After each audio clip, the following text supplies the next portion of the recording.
หมอยสูงค่ะหมอยสูงพี่ๆน้องๆพบปันแห้งขาวใส่หมะหอมกกอกค่ะเมื่อในกอเป็นวันที่6เดือนธันวาคมที่3ปี2525ในตอนรายการเฮาค่ะตอนได้ดีอ่อนเอาพี่ๆน้องๆเฮาค่ะมาถ่อมด้วยข่าวง้าวเกี่ยวกับเรื่องรองว่าเจ้าหน้าที่ปลีกดีเว้งเกี้ยงใหม่หางแฮ่นเตกวดทัดกวาดล้างเฮาๆแห้งๆไหนนั้นค่ะอ้อเมื่อวันที่5เดือนธันวาคมที่3ปี2525เจ้าหน้าที่ภูมิพลพรภาค5 ไลจัดเฮ็ดปังซับแจงข่าวไหว้หลังเสตียอบไหลหนุ่มจ้ายใต้8ก่ออันโฮมกันเฮ็ดดีหนุ่มจ้ายไทยก่อหนึ่งอันมีชื่อว่านายณัฐพงษ์อายุแล18ปีถึงที่ป้อรู้เซ็งสายใจกว่าดีกาดพักดูเกี้ยงใหม่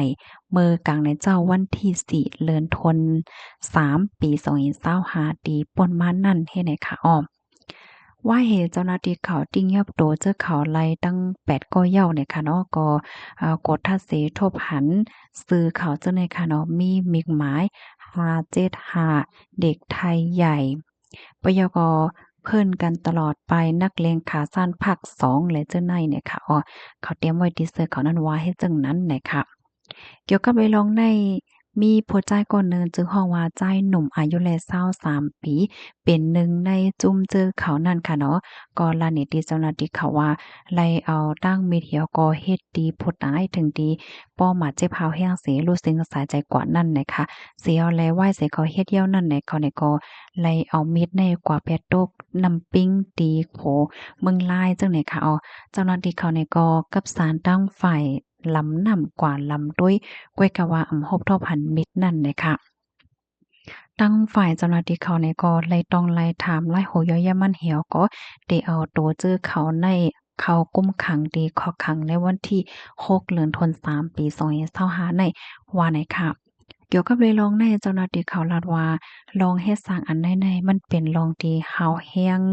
มันเป็นลองที่หลีตกอกตกใจมันหลีโกนนะให้ได้นั้นขนาดเนาะเหี่ยวก็เลยฮู้ว่าจุ่มเขาในเป็นจุ่มกวนใต้ค่ะเนาะเขาเหตุการณ์ที่ใน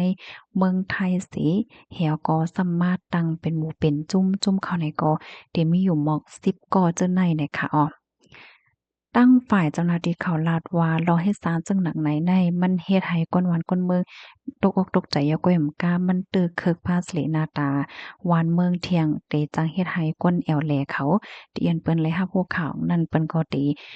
เตโกเตไม่ใจลองห่มลมเปิ้นนะคะเพื่อตาเตเกดิรอจึงในเฮแลเจ้าหน้าที่เขาตีกดทัดกวาดล้างได้เตววายาวนะคะเนาะมือป่นมานั่นแหน่เจ้าหน้าที่เขาเนี่ยก็ยามกดทัดกวาดล้างหาวแฮง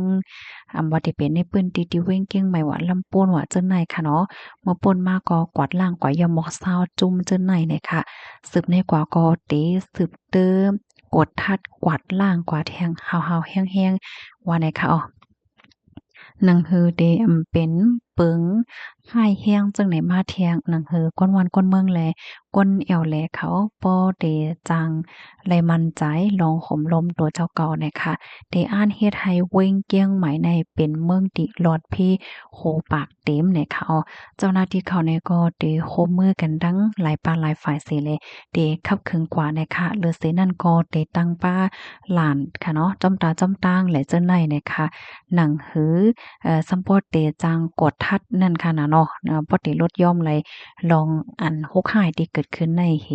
เตคับขึงกว่าว่านังในค่ะข้อมูลอันแรกค่ะเลยเปิงอิงออกมาที่ห้องการข่าว Nation ออกไว้เนี่ยค่ะทลายก็เลยถ่อมแม่นข่าวงาโหในยกมาเจอก็ไม่อกไม่ใจค่ะเนาะไม่ใจว่าป่าเนาตัวหนึงมันเนาตั้งฟ้าจังไหนค่ะก็ตอนตาพี่น้องค่ะที่มีวัดไว้เต็มทนและอำและเฮ็ดพิษปักเปิงหังได้ก็ มันก็เหลวไหลไม่อกไม่ใจหักนั้นขนาดเนาะยุ่มยำว่าเปิ้นก็ได้เอาคนดีแต่เลยว่าจังอะอันพิษปักเปิงหมายมีจังนั้นก้อยเนี่ยค่ะอ้อเฮแลเพราะว่ามาด้วยได้ก็เป้าเฮามาด้วยในขณะเปิ้นแลบได้กดทัดค่ะเนาะบ่ได้เป็นจ้อมตาจ้อมตางจ้อมปึ้นตี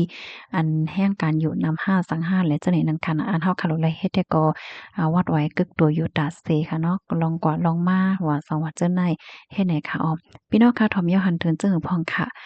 หันถึงซึ่งเหินก็เตรียมมาเนี่ยค่ะเนาะค่ะได้ก็เตย้อนนำปันตาหันถึงเหย้าเนี่ยค่ะนะเขาค่ะลูกดีข่าวเงาโหนในเหแลกำในเฮาค่ะมาถ่อมด้วยข่าวเงาแทงโหนหนึ่งค่ะข่าวโหนในเดก็ ลูกอ่อนกวางป่านะคะว่าได้นะหาหลายกว่านี่แหละบ่มีได้ก็ไว้ใจได้เด้นะคะเมื่อวันที่5เดือนธันวาคมปี2525ข้าวยามกลางค่ำ4โมงปลายจังได๋ค่ะเนาะเจ้าหน้าที่ภูมิพลพรเขาไล่รับตึงลัดย้อนดังจอยเถียมมันขนาดเนาะว่ามีหลอนยิงคนหนึ่งอายุเลย10ขวบหายออกเฮิรนกว่าเนี่ยค่ะเขานั้นได้ก็อยู่ไว้ดีสะต้อจื้อเว้งเขาสะถิงเจดอนตลาดนะคะไหว้หลองเซและรับตึงลัดเหย้าเนี่ยก็เลยลงพื้นที่แฮวก็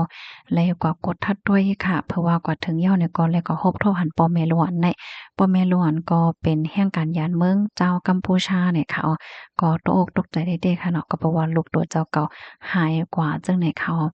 กำในเจ้าหน้าที่เขาเนี่ยก็เลยต้องถามนายนินน่ะเนาะอายุเลย31ปีปของอ่อนยิ่งแลบอายุเลย10ขวบค่ะ แล้วก็ปอเขาก็ลาดังค่ะเนาะว่าเมื่อกลางในเจ้านั่นมันจ่ายเหเมมันเลยตั้งลุกเขาสามข้อปอเมลูกค่ะลูกดีเฮือนเหี่ยวก็เด็กกว่าเหตุการณ์ติดสวนหมักไหม้จำหนังที่อันเขาแค่ก่อยอยู่กูเมื่อกูวันนั้นก้อยเนี่ยค่ะกำในเผื่อว่าเขากว่าถึงที่เหตุการณ์ยาวค่ะโพเมก็ซ้ำเหตุการณ์กันก็ดีๆเหมือนจังหนังว่า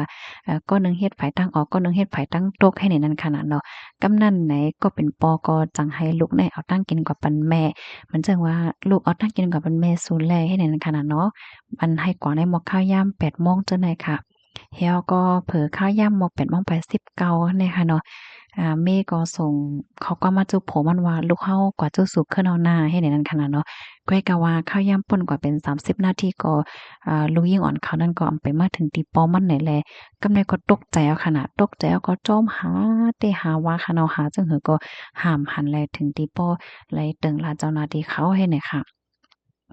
สืบนั้นเจ้าหน้าที่ว่าก้นวานว่าเนี่ยก็เลยออนกันจอยหาข้าวตั้งถึง4ชั่วโมงจนในเหี่ยวก็จังกว่าโฮบทั่วพันอ่อนยิ่งก็ในนอนลืมหางลืมตัวอยู่ดีใต้ต้นยางนะคะมันนั่งเนี่ยก็มันเฮ่อๆมอยๆหลงไว้นั่นขนาดเนาะก็เพราะว่าข้าวตั้งก็บ่หึงเหย้าเฮ็ดจังได๋ค่ะเจ้าหน้าที่เขาก็ฮีบเนียดจ้อยเทียมเอาตัวส่งกว่าที่ห้องยาเนี่ยค่ะเจ้าหน้าที่ก็ได้ก็คาดล่ำว่าน้องอ่อนก็ได้มันเล็บเด็กกวางป่าจังเนี้ยกวางป่าเฮยาก็หันตั้งปอกมากขึ้นนั่นค่ะนะเนาะเขาปอเมลูกก็ตึงมาอยู่ตีในเลยหมอก3เลินไหนค่ะข้อมูลในค่ะเลยเปิงอิงออกมาดีของการข่าวสดออกไว้เนี่ยค่ะปึ้นตีอันข่าวปอเมลูอยู่เหตุการณ์นั้นซ้ำมันเป็นป่าโลงใหญ่นาเขาอะนะป่าใหญ่กว้างนาเฮ็ดไหนค่ะเพราะว่าถอมข่าวจังไหนพี่น้องค่ะจ่องย้ำเย็นค่ะมันหนังว่าเป็นลูกหัวในเพราะว่าอยู่ๆไปกว่านี่มันเหมือนจังว่าในตาเป็นมิ้วหนึ่งเหี่ยวก็ไปลงกว่าที่เดียวกระป๋อแทงตีให้ในนั้นค่ะนะอันเป็นห้องว่ากวางป่าในนั้นค่ะจ่องย้ำยินค่ะมันก็เปิ้นก็ว่าติดเป็นอันนั้นเหมือนจังว่ามันมีสิมีพร่ำตาเฮ็ดจังได๋ค่ะอ๋อค่ะพี่น้องค่ะถ่อมกันอยู่ดีไรตั้งไรต้องตั้งมั่นเลยค่ะเนาะย้อนให้กูก็อยู่เลยกินหวานยอก็หลอดเพกันเสกรรมเนี่ยค่ะเนาะหม่อยสูงค่ะ